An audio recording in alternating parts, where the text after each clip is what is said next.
আসসালামু আলাইকুম রহমতুল্লাহি ওবরকাতুহু। সম্মানিত দর্শক, আপনারা কি লক্ষ্য করেছেন যে গত প্রায় ১ মাসের অধিক সময় হয়ে গেল, লাস্ট 30 ডেইজ জামাত কেমন যেন স্তব্ধ হয়ে গেছে, খামোশ হয়ে গেছে। এখানে স্তব্ধ শব্দের পরিবর্তে খামোশ, খামোশ শব্দটি আমি ব্যবহার করছি দুটো কারণে। প্রথম কারণ হলো যে চুপ হয়ে যাওয়া, খামোশ, থামো। মানে ধমক দিয়ে আপনি কাউকে থামিয়ে দিলেন। তাহলে জামাতকে কি আসলে কেউ ধমক দিয়েছে যে তোমরা আর বাড়াবাড়ি করো না? যা করেছো সেগুলো জনসম্মুখে প্রকাশ করে দেয়া হবে। পুলিশ হত্যাকাণ্ড, অস্ত্র লুট এবং জুলাই আগস্ট বিপ্লবের সময় যে সকল হত্যাকাণ্ড ঘটেছে, অমীমাংসিত হত্যাকাণ্ড, তার সঙ্গে সঙ্গে যে সকল অর্থনৈতিক কেলেঙ্কারি ঘটেছে, চাঁদাবাজি ঘটেছে, বিভিন্ন প্রতিষ্ঠান থেকে যে সকল টাকা গ্রহণ করা হয়েছে, সেগুলো এখন সরকারি গোয়েন্দাদের হাতে চলে গেছে।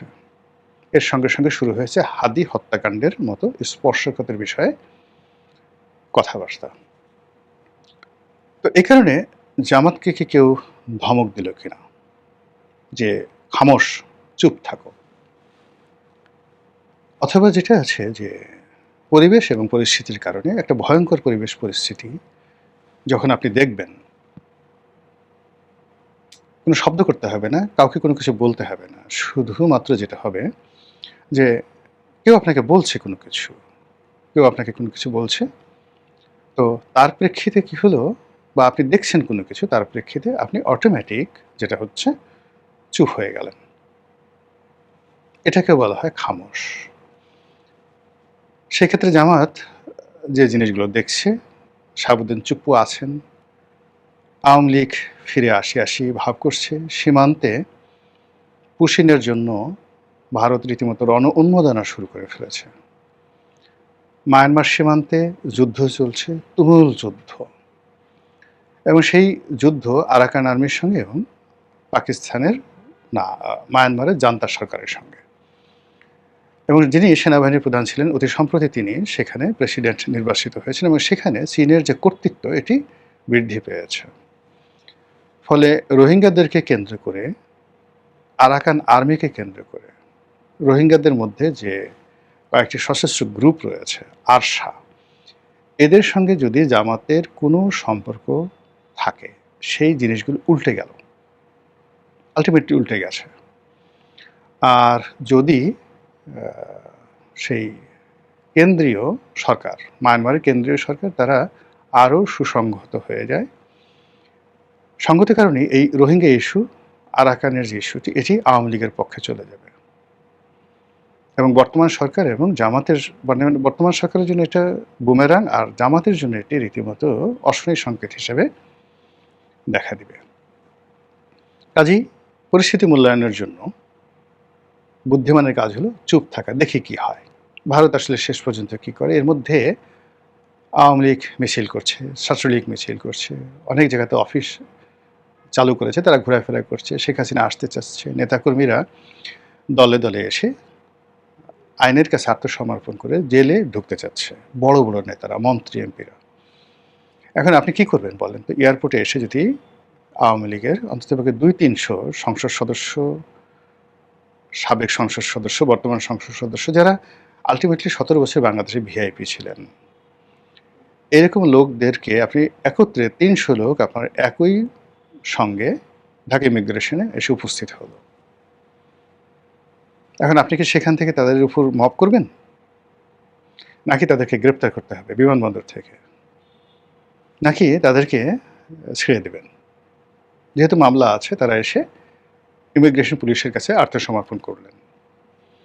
ফলে বিমানবন্দর থেকে, বা ধরুন ভারত থেকে যারা আসে, তারা বেনাপোল এসে তারা বিএসএফের কাছে আত্মসমর্পণ করলো, বিএসএফ বিজিবির কাছে তাদেরকে হস্তান্তর করলো, যে আমাদের বাংলাদেশে মামলা আছে, সেখানে নিয়ে যান। এখন আপনি যখন বিজিবির অধীনে থাকবেন, সাবেক স্বরাষ্ট্রমন্ত্রী আসাদুজ্জামান খান কামাল, জাহাঙ্গীর কবির নানক, এরা সবাই ধরেন চলে আসলে, আপনি তাদেরকে কি করবেন? ক্রস ফায়ারে দিবেন, নাকি তাদেরকে জেলখানাতে ঢুকাবেন? 3 দিন, 4 দিন, 5 দিন সেখানে জেলখানায় থেকে তারা গান গাবে, পরিকল্পনা করবে, শরীরচর্চা করবে, বিদ্যা-বুদ্ধি করবে এবং জেলখানাতে আপনি এখন বাংলাদেশের জেলের যে পরিস্থিতি, আপনার টাকা থাকলে জেলখানার ভিতরে আপনি সবকিছু করতে পারেন। এমনকি সেখানে আপনি মানে অনেক কিছু করতে পারেন। অসম্ভব কিছু করতে পারেন। এনিওয়ে, আওয়ামী লীগের লোকজন যদি দেশের মধ্যে জেলখানার মধ্যে থাকে তাহলে নেতাকর্মী যারা আছে তারা দেখতে যাবেন, কথা বলবেন এবং আজকে তারা যে নৈতিক অবস্থার মধ্যে পড়েছেন, অনৈতিক একটা প্রেশার তাদের উপর আছে, এই প্রেশারটা থাকবে না। এজন্য জামাত পরিস্থিতির কারণে খামোশ হয়ে আছেন। দেখি কি হয়। থার্ডলি যেটা হতে পারে খামোশ। সেটি হলো যে আমাদের সঙ্গে প্রতারণা করা হয়েছে। আমরা খুব মাইন্ড করেছি, রাগ করেছি, অভিমান করেছি।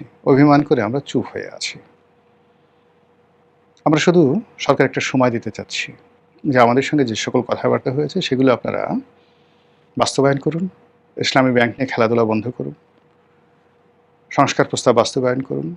জাতীয় সরকার গঠন করুন। দ্বিকক্ষ বিশিষ্ট পার্লামেন্ট গঠন করুন।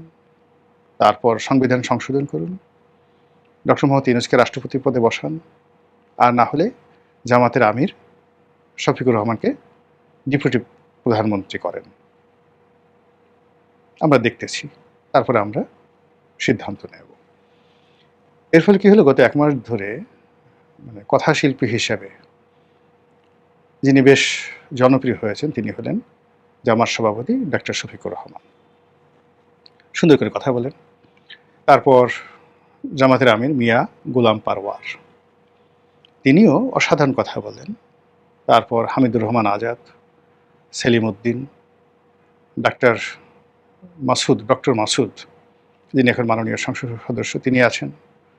এর বাইরে সেই দলের মধ্যে আরও যে সকল ডক্টর আবদুল্লাহ মোহাম্মদ তাহের আছেন, এটিএম আজহার আছেন, ওনারা সবাই কিন্তু খুব ভালো ভালো কথা বলতে পারেন।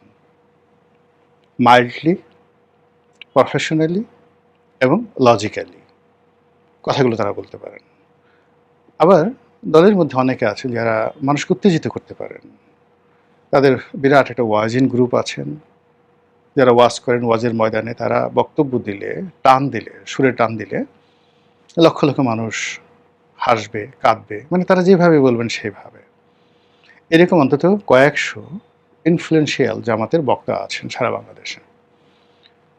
আর মিজানুর রহমান আজহারি তো আছেনই, আহমদুল্লাহ এবং মিজানুর রহমান আজহারি যারা জামাতের তৈরি সুপারস্টার, নট সুপারস্টার, বাংলাদেশের এই বক্তৃতার জগতে অনেকটা মেগা স্টার। এক আজহারি যদি একদিকে দাঁড়ায়, 100 আব্বাসী যত চিৎকার চেঁচামেচি তিনি করুন না কেন, জাস্ট আজহারি একটা মঞ্চে বসে থাকবেন, কোনো কথা বলবেন না। আর 100 আব্বাসী, এনায়েতুল্লাহ আব্বাসী অন্যদিকে তার পাশে আর একটা সমাবেশে ওয়াজ করতে থাকবেন, মাহফিল করতে থাকবেন। দেখবেন শুধুমাত্র আজহারির যে ওয়াজের ময়দান, সেই ওয়াজের ময়দানে লক্ষ লক্ষ মানুষ, তারা কোনো কিছু শুনবে না, শুধু বসে বসে আজহারিকে দেখবে। তাদের একজন মুফতি ইব্রাহিম কাজী ইব্রাহিম আছে, তাদের একজন আহমদুল্লাহ আছে।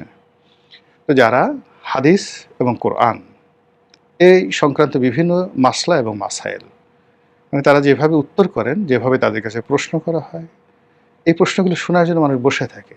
আচ্ছা, আপনার বীর্য কতটুকু বের হবে? কতটুকু বের হলে আপনার কি, আপনি কি দাসীর সাথে সঙ্গম করতে পারবেন? বিয়ে ছাড়া আপনি কোন রমণীর সাথে আর কি করতে পারবেন? এই সমস্ত যে খুব সুরসুরি মার্কা যে সকল প্রশ্ন, খোলামেলা আলোচনা হয় এবং তারা সেগুলোর উত্তর দেয়। এভাবে অনেক জামাতি বক্তা আছেন যারা মোহবিষ্ট করে রাখতে পারেন, তারাও কিন্তু এই সময়টাতে একেবারে চুপচাপ আছেন।